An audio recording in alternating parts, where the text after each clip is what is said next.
Travaillons sur les probabilités conditionnelles et l'indépendance. Nous allons commencer par un problème très connu en probabilité qui est le paradoxe de Monty Hall.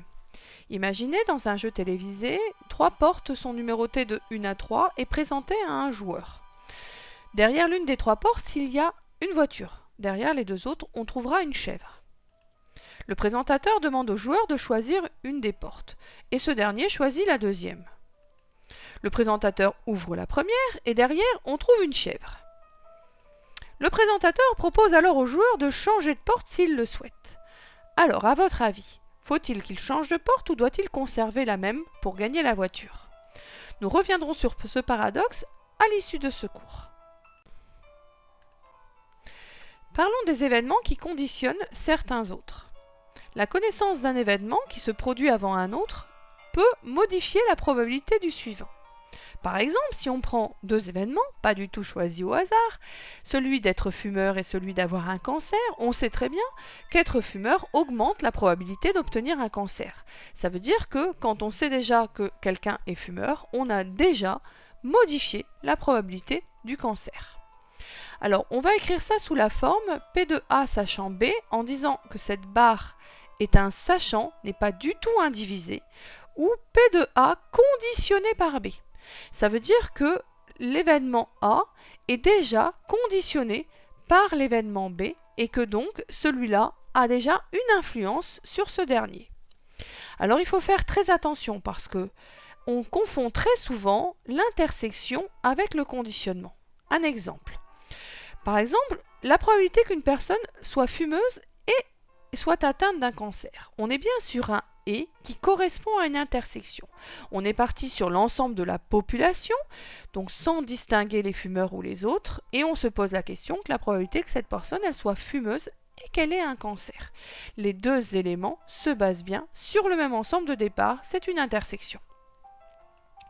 Si maintenant on change notre modèle et on part d'une probabilité d'avoir un fumeur malade d'un cancer, on part déjà de quelqu'un qui est fumeur. Donc on est déjà sur une population restreinte qui est celle des fumeurs. Ça change donc la probabilité. On a conditionné notre probabilité de cancer par la probabilité d'être fumeur. Par contre, la seule formule qui est essentielle à savoir, c'est que cette probabilité de A conditionnée par B est égale à la probabilité de A inter B divisée, cette fois-ci c'est bien indivisé puisqu'il n'est pas à l'intérieur de la probabilité, par la probabilité de B. C'est la formule essentielle et la seule formule indispensable à connaître en probabilité conditionnelle. Comme souvent, la nature va nous aider à résoudre les problèmes liés aux probabilités conditionnelles. Alors pas tout à fait un arbre comme celui-là, mais quand même. Nous allons prendre un problème assez classique. Donc, on imagine une firme pharmaceutique qui met au point un test pour une maladie, qu'on sait que cette maladie touche 1% de la population, qu'on effectue le test sur 2 échantillons. D'abord sur un échantillon de malades, 95% réagit positivement, et puis un échantillon de non-malades, et 5% réagissent quand même positivement au test. On se pose la question, le test est-il correct ? On sous-entend par là, est-ce qu'on est sûr que si le test réagit positivement, alors la personne est malade? La première chose à faire dans un cas de figure comme celui-là, c'est de choisir les événements dont on va avoir besoin pour résoudre le problème. Ici, 2 événements. Le premier, être malade. Le deuxième, avoir un test positif. Une fois qu'on a fait ça, on va traduire les nombres de l'énoncé en termes de probabilité. On a ici 3 nombres.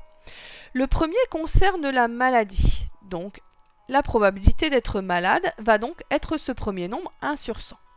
Le deuxième est celui quand on est malade, la probabilité d'avoir un test positif. Donc, probabilité d'avoir un test positif, quand on est malade, on est bien sur un sachant que qui vient conditionner le test positif. Et on obtient 95 sur 100. Puis la probabilité d'avoir un test positif, sachant qu'on n'est pas malade, et là, dans ce cas-là, on se retrouve avec un 5% ici. Chose suivante à faire, traduire l'énoncé en termes de probabilité. Donc, l'énoncé, est-ce qu'on est pratiquement sûr que si le test réagit positivement, la personne est malade? On traduira ça par la probabilité que la personne soit malade sachant que le test réagit positivement est-elle très grande? Si elle est très grande, c'est que dans ce cas-là, le test est plutôt fiable. Si elle n'est pas très grande, ça veut dire qu'il n'est pas très fiable. Donc, on va placer ensuite, pour résoudre ce problème, nos données dans un arbre. Donc, cet arbre va reprendre tous les éléments de l'énoncé, si bien qu'on n'aura pas besoin d'autre chose pour résoudre le problème. On va d'abord placer ici l'événement qui conditionne. C'est M ici, puisque clairement, c'est celui qui a conditionné ici. On place ici la probabilité de M, et la probabilité de M bar, comme c'est l'événement contraire, c'est bien sûr 1 moins la probabilité de M. De même, ici, on va venir placer la probabilité de T sachant M, puisqu'on est dans une branche conditionnée par M, et la somme des deux probabilités doit faire 1, puisque les probabilités conditionnelles respectent tous les éléments des probabilités classiques. De là, on retrouve aussi le troisième élément, que le test soit positif sachant M bar, et là, on retrouve 1 moins cette valeur-là, ici sur la branche du dessous. Une fois qu'on a fait ça, il faut regarder comment on va se servir de cet arbre. Alors, on retrouve sur cet arbre la probabilité de l'intersection. La probabilité de l'intersection, elle est obtenue comme produit des probabilités sur les branches. L'intersection, c'est en effet la probabilité de T sachant M fois la probabilité de M, et ça nous donne la probabilité de T inter M. Donc, on obtient l'intersection comme produit des probabilités des barres. Ici, de la même façon, si on veut T inter M bar, on fait le produit des probabilités sur les branches ici, et on obtient la valeur de l'intersection. Ça pourra fonctionner sur tout arbre conditionné, l'intersection étant toujours le produit des éléments du chemin qui mène de oméga à l'élément final. Alors, on va continuer la résolution de notre problème, cette fois-ci en utilisant la formule, celle dont j'ai dit tout à l'heure, qui était essentielle pour les probabilités. Si on veut calculer P de M sachant T, on a besoin P de M inter T sur P de T. Alors, comment va-t-on faire pour obtenir P de T cette fois-ci? Eh bien, on va récupérer les deux branches qui mènent à T, et on va en faire la somme. Quand on a deux chemins distincts qui mènent à un événement, on en fait la somme pour obtenir la probabilité de l'événement. Donc, on fait donc la somme des deux éléments, donc 1 sur 100 fois 95 sur 100, première branche, plus 99 sur 100 fois 5 sur 100, deuxième branche. On constate par là même que P de T, c'est P de T inter M plus P de T inter M bar.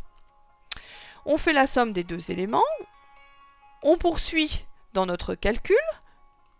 Voilà, donc on avait le P de M inter T qui était donné ici, on a le P de T qui est donné et calculé ici, on fait le quotient des deux, on obtient donc une probabilité de 0,19, ce qui en soi est vraiment très peu. On peut donc dire que le test n'est pas valable.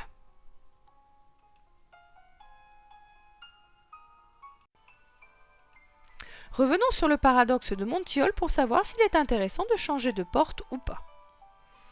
On va commencer par la première hypothèse. Il décide de changer de porte. Donc nous allons poser un certain nombre d'événements. Donc ici, on imagine uniquement la porte 2. C, c'est l'événement, il y a une chèvre derrière la porte 2. V, c'est l'événement, il y a la voiture derrière la porte 2. G, c'est l'événement, le joueur gagne. P, c'est l'événement, le joueur perd. Donc, on calcule les probabilités. Quelle est la probabilité qu'il y ait une chèvre derrière la porte 2? Si au départ il y avait deux chèvres et 3 portes, alors il y a 2 chances sur 3 qu'il y ait une chèvre derrière la porte 2. Il y a alors une chance sur 3 qu'il y ait une voiture derrière la porte 2. Donc, si il a décidé de changer de porte, il avait choisi la 2, il a donc choisi la 3, et qu'il y avait une chèvre derrière la porte 2, alors il a gagné. Et donc, il n'a pas perdu, il a gagné de manière certaine. S'il y avait la voiture derrière la porte 2 et qu'il a décidé de changer de porte, alors il a perdu. Il n'a donc pas gagné. Donc, il a 1, il a perdu. Donc, la probabilité de gagner en changeant de porte, c'est donc 2 tiers. Ce qu'on calcule ici, la probabilité d'avoir le G, les deux possibilités ici de G dans le cas où il change de porte. Donc le premier cas de figure, c'est 2 tiers fois 1, plus 1 tiers fois 0, ça nous donne 2 tiers de chance. Cette fois-ci, il ne change pas de porte. Donc attention, l'arbre change un peu. On a toujours 2 chances sur 3 qu'il y ait une chèvre sous la porte 2, et une chance sur 3 qu'il y ait une voiture sous la porte 2. Donc ça n'a pas changé à cet étage-là. Par contre, s'il n'a pas changé de porte, ici, ces éléments changent. S'il y avait une chèvre derrière la porte 2 et qu'il n'a pas changé de porte, eh ben, il n'a pas gagné, il a donc perdu. S'il y avait une voiture derrière la porte 2 et qu'il n'a pas changé de porte, c'est là qu'il a gagné. On refait le calcul, la probabilité du gain sans changer, avec les deux possibilités ici d'obtenir G, 2 tiers fois 0, plus 1 tiers fois 1, il a 1 tiers de chance de gagner sans changer de porte. Avec cette valeur-là, il est évident que la personne a intérêt à changer de porte.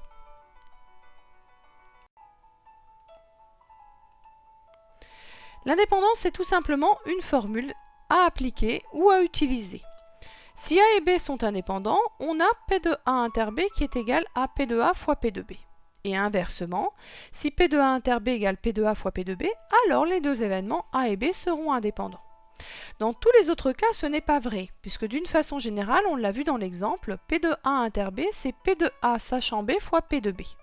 Ce n'est vrai, cette formule, que dans un cas d'indépendance.